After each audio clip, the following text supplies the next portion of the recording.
Déjà, Emmanuel Macron a toujours trouvé Paul Biya trop indépendant, pas assez soumis à Paris. Alors qu'on ne se méprenne pas, Biya, c'est pas Sankara. Et tout ce qu'il a fait, c'est dans la préservation de son petit pouvoir personnel.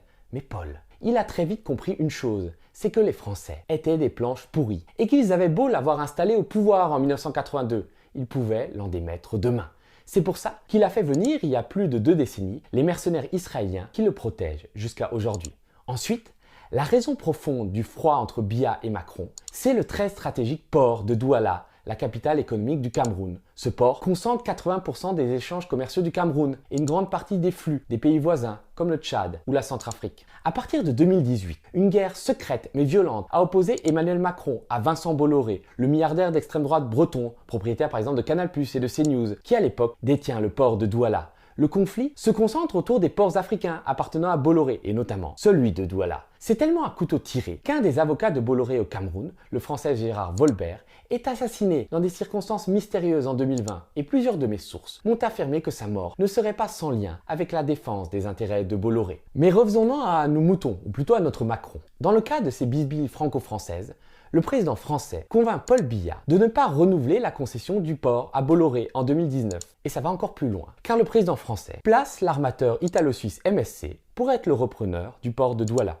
Alors vous allez me dire, ça n'a aucun sens. Un président français qui fait de la retape pour un amateur étranger. Sauf quand on sait que dans la famille des propriétaires de MSC, on retrouve Alexis Kohler, qui fut pendant 8 ans secrétaire général de l'Élysée. On l'a d'ailleurs surnommé le vice-président de Macron. D'ailleurs, le deal de la reprise du port de Douala par MSC avait été ficelé lors d'une rencontre ultra secrète en août 2019 à Genève entre Alexis Kohler d'une part et son homologue Ferdinand Gongo, qui est lui secrétaire général de Biya. Sauf que Biya en personne, il a tout fait capoter. Il a dit qu'il en avait marre de ces embrouilles gauloises, que le port de Douala n'irait ni à MSC ni à Bolloré, mais à l'État camerounais. Et ça, Macron, il ne l'a pas supporté. Même sa visite officielle au Cameroun en 2022 ne va rien régler. Depuis lors, il y a toujours de l'eau dans le gaz entre les deux présidents. Une rencontre importante dans ce pays considéré comme proche de la France, mais que le président français n'avait pas encore visité.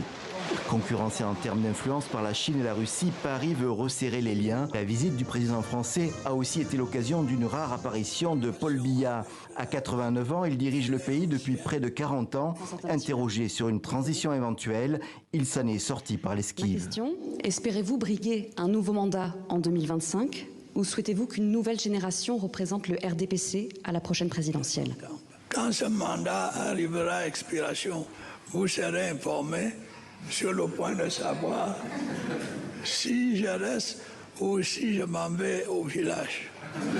Parce qu'en coulisses, derrière le folklore et les hymnes nationaux, je peux vous dire que l'ambiance était beaucoup moins à la fête. Macron était venu à Yaoundé un peu contraint et forcé. Il faut dire qu'en avril 2022, Paul Biya avait renouvelé un accord de défense avec la Russie. Et Paris ne voulait surtout pas que le Cameroun tombe dans l'escarcelle russe après la Centrafrique ou le Mali qui avait quitté l'orbite français. Alors Macron, il a été obligé d'aller ventre à terre au Cameroun et de faire la danse des 7 voiles devant Biya. Pendant son voyage, il a même été obligé de serrer la paluche à Franck Biya, le fils de Paul, que son président de père veut voir à la tête du Cameroun, une succession dynastique pour laquelle Macron n'a jamais été d'accord. Et depuis 2022, les relations n'ont pas cessé d'être fraîches entre Macron et son aîné de 45 ans.